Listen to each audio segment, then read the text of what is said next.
Hello sa tanan. Karon mag-harvest ta og kamatis. Pangatlo na ni ako na harvest. Ay daghan naman po siya og hinog oh.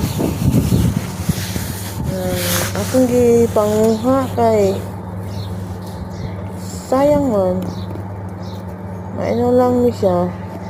Malibre na ang panakot na ko ani. Kaso lang kani nga kamatis dili kayo siya dagko mga kapobre. Regular lang ang kadagko niya. Lisod po siya nako panitan pero taang gyapon og idea ba. Ako na siyang giayog suling-suling sa ilalom kay mga suksok man gud ang uban ana diha. Mga usahay dili makita, sayang kung mahinog na kayo. Malata na siya.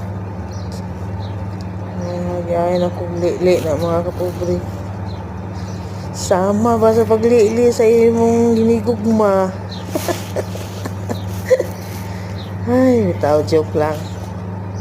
Basta kay nag-harvest ko diha og kamatis. Naapay mga sili ana diha mga kapobre. So daghan biya po ako nakuha, no? Dami sana siya butangan ni mo ginamos ba? Sausaw. Sili. Diba? Hinog na siya. Libre na. Nakot.